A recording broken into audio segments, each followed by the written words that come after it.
Hello everyone, मैं आशीष कुमार साक्य आप सभी का स्वागत करता हूं आपके अपने यूट्यूब चैनल आइडियल क्लासेस पर। यदि आप किसी भी कॉम्पिटिटिव एग्जाम की तैयारी कर रहे हैं, एसएससी, बैंक, रेलवे, इसके अलावा दिल्ली पुलिस, बिहार पुलिस या यूपी पुलिस एसआई की, तो हमारे चैनल आइडियल क्लासेस के साथ जुड़िए। यहाँ पर आपको maths, reasoning and general study की जो क्लास है वो रेगुलर प्रोवाइड की जाएगी फ्री ऑफ कॉस्ट। यहाँ पर मैं आप सभी को जनरल स्टडी एवं करंट अफेयर की तैयारी कराऊंगा, तो आप सभी हमारे चैनल के साथ जुड़िए। तो करंट अफेयर्स पर ये हमारा पहला वीडियो है और आज का जो हमारा टॉपिक है वो है नेशनल रिक्रूटमेंट एजेंसी। वीडियो बनाने से पूर्व ये मेरे विचार विमर्श किया और काफ़ी समय सोचने के बाद मुझे लगा कि एक ऐसे टॉपिक पर बात की जाए जिसके आप बहुत ज़्यादा इच्छुक हैं। तो वर्तमान समय में जो राष्ट्रीय भर्ती एजेंसी है, हमारी नेशनल भर्ती एजेंसी जो रिक्रूटमेंट एजेंसी है, ये काफ़ी चर्चा में है और बहुत सारे भाई बंधु और हमारे दोस्तों के मैसेज भी आए, कुछ कॉल करके भी और ऑफलाइन क्लासेस में भी उन्होंने पूछा कि क्या होता है, इसके बारे में हमें थोड़ा बताएं। तो हमने आज एक ऐसा टॉपिक चुना है जिसके सभी को जानने की इच्छा है और ये किस आधार पर काम करेगा, कैसे जो गवर्नमेंट जॉब होंगी उसमें क्या जो हमारी परीक्षा उसका आधार क्या होगा और ये किस किस भर्ती के लिए ये काम करेगा। तो हमारा जो टॉपिक है वो आज का है एनआरए। एनआरए मतलब हुआ नेशनल रिक्रूटमेंट एजेंसी। क्या मतलब है इसका? फुल फॉर्म है इसकी national recruitment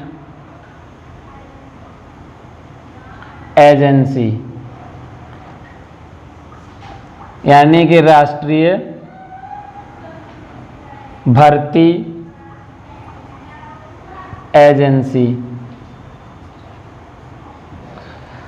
national recruitment agency की यदि बात की जाए तो हमारा जो पहला पॉइंट है कि इसकी आवश्यकता क्यों पड़ी, इसके क्या क्या महत्व हैं और ये किस आधार पर काम करेगा, इन सभी पर हम चर्चा करेंगे और इसका स्ट्रक्चर क्या है इन पर हम बात करेंगे और क्या क्या इसके की पॉइंट्स हैं, यानी जो इम्पोर्टेंट पॉइंट इसकी विशेषताएं क्या है उन पर भी हम बात करेंगे।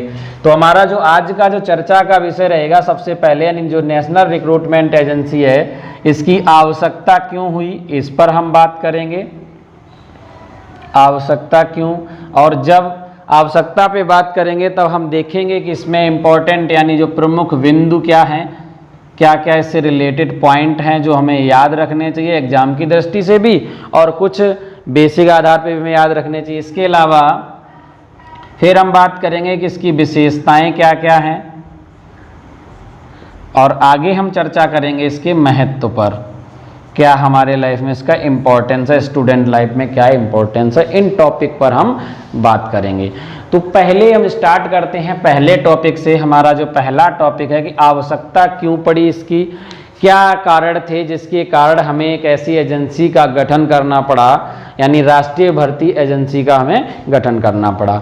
तो सबसे पहले हम आवश्यकता की यदि बात की जाए तो आवश्यकता में सबसे पहले हमें पता है कि जब भी आप कोई भर्ती देखते हैं तो देखो क्या होता है, भारत में भर्ती कराने के अलग अलग निकाय हैं, अलग अलग इंस्टीट्यूशन हैं। जैसे कि हमारा क्या है, कर्मचारी चयन आयोग एसएससी, स्टाफ सिलेक्शन कमीशन, इसके अलावा रेलवे के लिए RRB railway recruitment board IBPS है और भी हैं। ये क्या करते हैं, इन सभी के जब भी कोई वैकेंसी निकलती है तो क्या करते हैं, ये खुद संस्थाएं अपना क्या करती हैं, एग्जाम जो है वो कंडक्ट कराती हैं। अब क्या है कि अलग अलग जब संस्थाएं हैं, अलग अलग फॉर्म निकलते हैं, आप फॉर्म को फिल करते हो तो क्या होता है, कई बार ऐसा आता है कि हमें क्या करता है एग्जाम टाइम में यानी परीक्षा के लिए क्या करना पड़ता है, जब एग्जाम होती हैं तो परीक्षा के लिए क्या करना पड़ता है, एक लंबी दूरी तय करनी होती है हमें। अब लंबी दूरी कैसे, क्योंकि सेंटर जो होते हैं वो दूर दराज क्षेत्रों में पड़ते हैं और हमें एक लंबी दूरी तय करनी होती है। वहाँ पर क्या होता है, इसके अलावा जब हमें लंबी दूरी तय करनी होती है तो हमारे वहाँ रहने का, ठीक है, खाने पीने का, यानी जब रहे कहीं पे मान लो अगर यहाँ पर रहने वाला कोई ग्रामीण क्षेत्र का लड़का यूपी का और उसका सेंटर पड़ गया कहीं मुंबई वगैरह में जाके, तो वहाँ उसको रहने की व्यवस्था भी करनी पड़ी, खाने पीने की भी, और उसके आने जाने किराए की, इन सभी जो मुद्दे हैं इनसे क्या होता है, आने जाने का किराया इन यानी खर्चा ज़्यादा होता है। इसके अलावा अगर बात की जाए तो जब अलग अलग इंस्टीट्यूशन एग्जाम कराती हैं तो इनका क्या होता है, जब परीक्षा केंद्र अलॉटमेंट किए जाएंगे, भाई सेंटर भी तो अलॉटमेंट करने पड़ेंगे, परीक्षा केंद्र, इसके अलावा इनकी सुरक्षा व्यवस्था करनी पड़ेगी, सुरक्षा व्यवस्था, इन सभी में क्या होता है, जो ये संस्थाएं हैं इन सबको देख में इनका जो खर्चा होता है वो क्या होता है, अधिक होता था। एक तो ये समस्या। आवश्यकता की बात करें तो आवश्यकता क्यों थी, क्योंकि क्या है कि जब हम फॉर्म फिल करते हैं उसके बाद क्या होता है, जब एसएससी के लिए अलग से फॉर्म फिल करते हैं, रेलवे के लिए अलग से होता है और बैंक के लिए अलग से आईबीपीएस कंडक्ट कराती है, तो क्या होता है कि परीक्षा केंद्र और उनकी सुरक्षा व्यवस्था, ये इन सभी में क्या होता है कि जो संस्था टेस्ट ले रही है उसका खर्चा होता है और व्यवस्था करानी पड़ती है, कई बार पुलिस फोर्स भी अरेंजमेंट करना पड़ता है। ये सुरक्षा की दृष्टि से क्या होता है, बहुत ही खर्चीली प्रोसेस थी।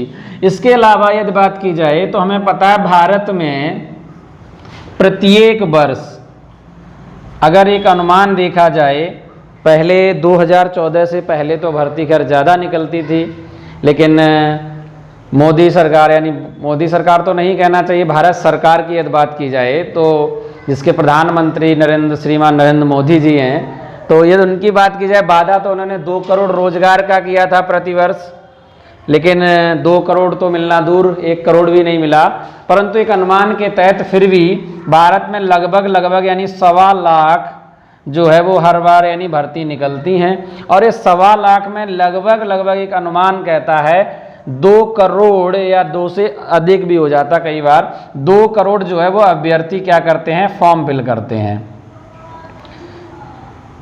इतने अभ्यर्थी फॉर्म फिल करेंगे, तो जब इतने अभ्यर्थी फॉर्म फिल करते हैं तो इनके लिए सेंटर की व्यवस्था करना, इनके लिए अलग अलग यानी सेंटर अलॉटमेंट की सुरक्षा व्यवस्था, तो ये क्या होता है, एक लंबा प्रोसेस हो जाता था। इन सभी मुद्दों को चर्चा में रखते हुए क्या किया गया, इन्हीं आधार पे हमें आवश्यकता हुई एक ऐसी एजेंसी की, ऐसी संस्था की जो क्या करे, एक बार एग्जाम कंडक्ट कराए और उसके बाद क्या हो, इन सबको क्या कर दिया जाए, मर्ज कर दिया जाए। अब दिमाग में क्वेश्चन ये आता है कि जब हम ऐसे किसी एजेंसी की बात करते हैं तो उसका गठन किया गया एनआरए का, राष्ट्रीय भर्ती एजेंसी। तो कई स्टूडेंट्स के या दोस्तों के भाइयों के दिमाग में ये आता है कि जो एसएससी है या आरआरबी है या आईबीपीएस है, इनका क्या होगा। तो देखिए, इनका कुछ नहीं होगा, ये उसी तरीके से काम करते रहेंगे जैसे कि वर्तमान में कर रहे थे। आप चाहें तो स्क्रीनशॉट भी ले सकते हैं या चाहें तो कॉपी पे नोट भी कर सकते हैं ये पॉइंट, ठीक है। अब हम देखिए बात करेंगे कि प्रमुख बिंदु क्या हैं। ये तो थी हमारी आवश्यकता, हमें ये समझ आया कि नीड क्यों थी इसकी, तो हमने नीड को समझ लिया। अब हम देख लेते हैं कि इसके की जो इम्पोर्टेंट पॉइंट्स हैं वो क्या क्या हैं। तो देखिए, इम्पोर्टेंट पॉइंट्स की अगर बात की जाए तो जब इन आवश्यकताओं को नज़र में हमने रखा तब हमें पता चला कि हमने क्या किया, एक एनआरए यानी नेशनल रिक्रूटमेंट एजेंसी का गठन किया। तो इससे रिलेटेड पॉइंट है, सबसे पहले क्या किया, तो प्रधानमंत्री की अध्यक्षता वाली कैबिनेट ने, अध्यक्षता वाली कैबिनेट मीटिंग हुई और उस कैबिनेट मीटिंग में क्या किया गया, एनआरए के गठन की मंजूरी दी गई। ठीक है, एनआरए के गठन की क्या की गई, मंजूरी दी गई।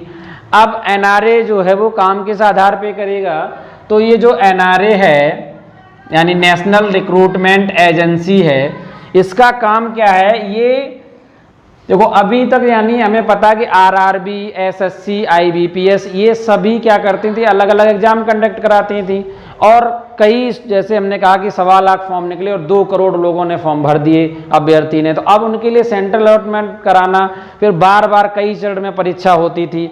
इसके अलावा अलग अलग, देखो रेलवे का फॉर्म भर किया तो अलग एग्जाम देना पड़ा, आईबीपीएस के लिए अलग, इसके अलावा एसएससी के लिए अलग एग्जाम। अब यहाँ पर क्या किया गया कि एनआरए द्वारा एक एग्जाम कराया जाएगा जिसे हम बोलते हैं सीईटी।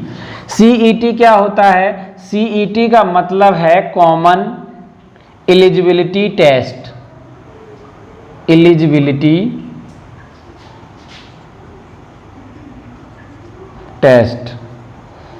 यानी कि क्या होगा, एक सामान्य योग्यता परीक्षण किया जाएगा और उस आधार पर उसी टेस्ट, जिसे हम CET बोलते हैं, और ये जो यहाँ पर टेस्ट किया जाएगा, इसके द्वारा जो आपके प्राप्त अंक होंगे, ठीक है, तो प्राप्त अंकों के आधार पर ही जो इंस्टीट्यूशन है, चाहे वो SSC हो, चाहे IBPS हो, चाहे RRB हो यानी रेलवे हो, ये क्या करेंगी, ये आगे के जो अंतिम भर्ती परीक्षा है उसको आयोजित कराएंगे। यानी जो प्री वगैरह एग्जाम होते थे और यह इन सभी जो बार बार चरण हुआ करते थे एग्जाम के, उन सब से आपको क्या मिल जाएगी, राहत मिल जाएगी। ऐसा इस एजेंसी का मानना है, या इस एजेंसी के द्वारा ऐसा प्रस्ताव किया गया। अभी हालांकि लागू नहीं हुआ, लागू होने के बाद देखते हैं क्या होगा क्या नहीं होगा, वो बाद की बात है।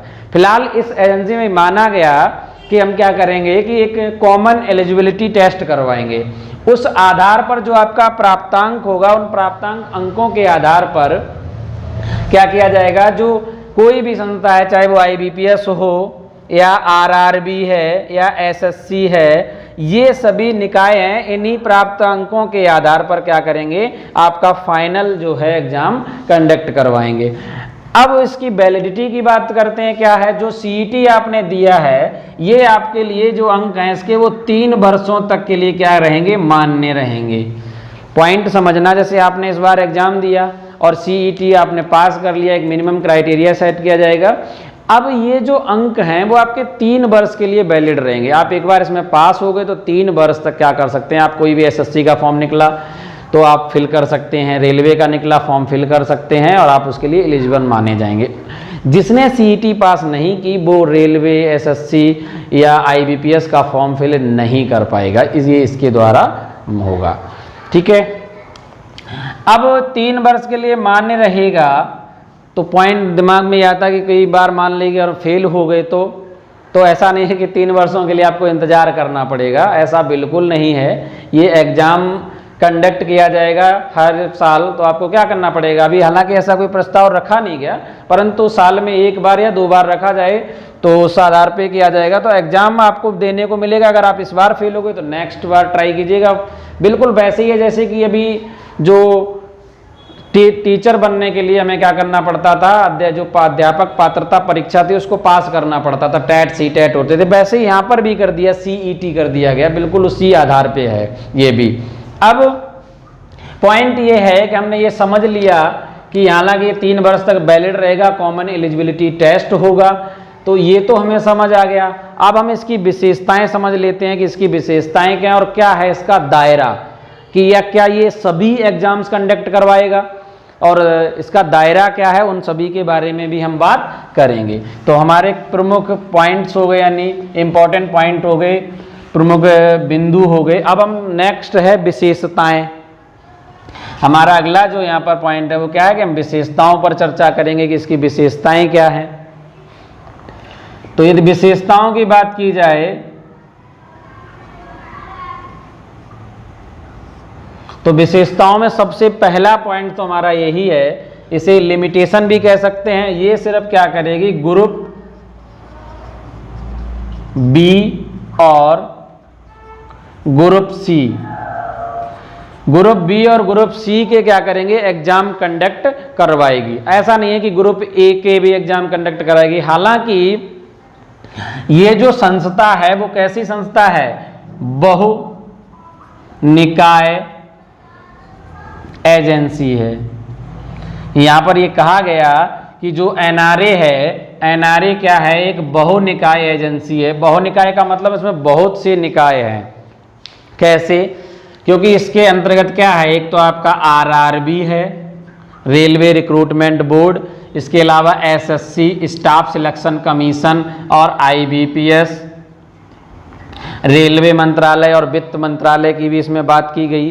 तो देखिए यहाँ पर क्या है, ये जो अलग अलग निकाय हैं इन सभी को इंक्लूड कर दिया गया, इसीलिए हमने इसको क्या कहा, ये एक बहुनिकाय एजेंसी है।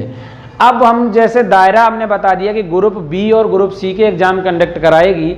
चूंकि ये बहुनिकाय एजेंसी है तो इन फ्यूचर में ये चांस है कि इसमें जो बाकी के एग्जाम है, हो सकता है कि ग्रुप ए वगैरह या अन्य एग्जाम्स को या अन्य परीक्षाएं भी इसके द्वारा क्या की जाएं, आयोजित की जाएं।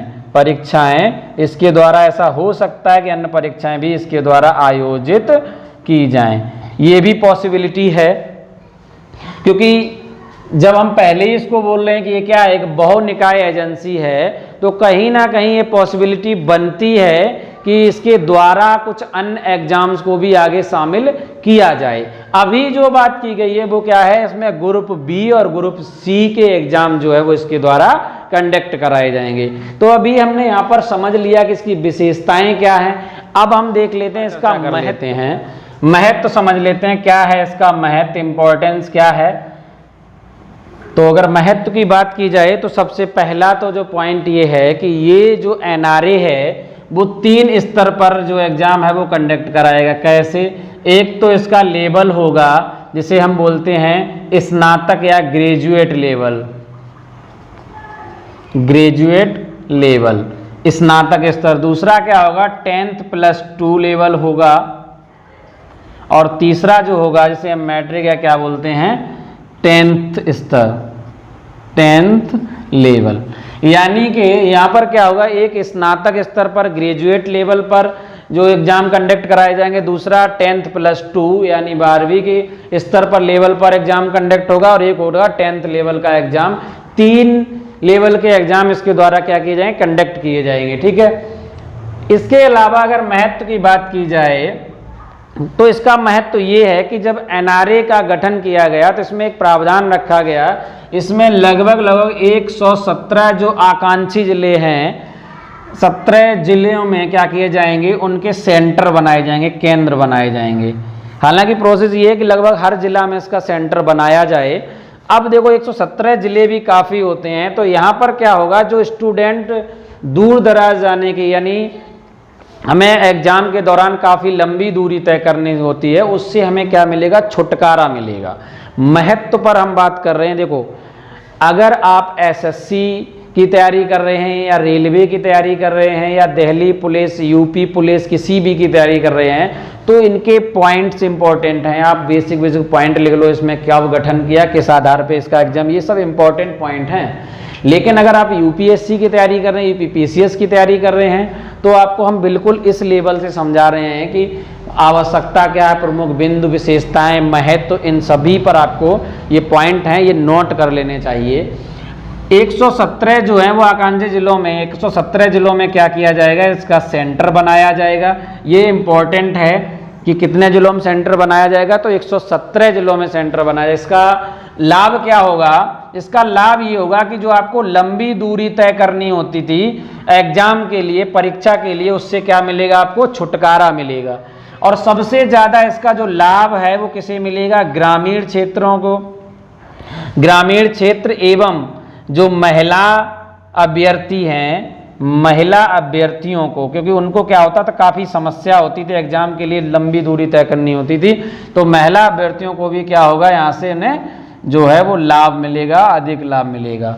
ठीक है। इसके अलावा इंपॉर्टेंट पॉइंट ये है कि इसके लिए बजट कितना निर्धारित किया गया सरकार ने, तो सरकार ने इसके लिए जो बजट निर्धारित किया है, जो राशि है वो बताइए 1517 यानी 1517.57 करोड़, इतनी राशि ये रुपए में है, ये निर्धारित की गई राशि है। इसको कितने 3 वर्षों में खर्च करना है, कितने वर्षों के लिए, 3 वर्षों में इसे क्या करना है, खर्च करना। किसके द्वारा, एनआरए के द्वारा, नेशनल रिक्रूटमेंट एजेंसी द्वारा जो एग्जाम कंडक्ट कराए जाएंगे, तो परीक्षा केंद्र या सुरक्षा, जिस आधार पे जो भी खर्चा होगा उसके लिए बजट निर्धारित किया गया 1517.57 करोड़ रुपए।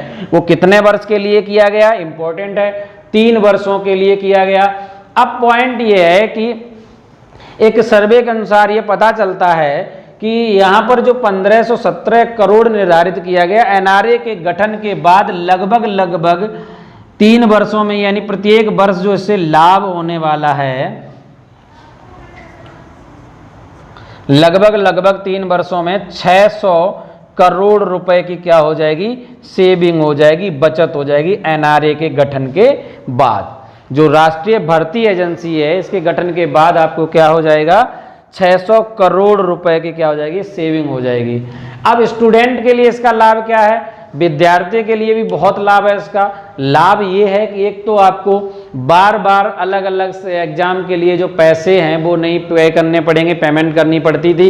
एक बार आपको एग्जाम देना है और वो पास होने के बाद 3 वर्ष के लिए क्या हो जाएगा, वैलिड हो जाएगा। तो आपको बार बार जो एग्जाम सेंटर तक जाना, उसके फिर रहने का और जो खर्चा होता था उस सभी से क्या मिलेगा, आपको छुटकारा मिलेगा। तो आई होप आपको ये सारे के सारे पॉइंट समझ आए होंगे कि एनआरए क्या था, इसकी आवश्यकता क्यों पड़ी और क्या इसके महत्व थे, इसकी विशेषताएं क्या हैं, इन सभी पर हमने चर्चा की। तो आई होप आपको ये वीडियो पसंद आया होगा। यदि वीडियो पसंद आया है तो वीडियो को लाइक करें, शेयर करें, और अगर आपका कोई भी सवाल है, कोई भी क्वेश्चन दिमाग में उठ रहा है तो उसको कमेंट बॉक्स में ज़रूर लिखें। देखिए, जब तक आप हमसे क्वेश्चन नहीं पूछेंगे, तो क्वेश्चन जब आप पूछते हैं तो हमें भी क्या है, पता चलता है कि आप हमसे जो इंटरेक्ट हो रहे हैं, जुड़ रहे हैं, आप जुड़ाव महसूस कर रहे हैं। तो क्वेश्चन ज़रूर पूछें। अगर आपकी कोई भी प्रॉब्लम है, इससे रिलेटेड कोई क्वेश्चन है तो भी हमें कमेंट बॉक्स में ज़रूर बताएं। Thank you for watching this video.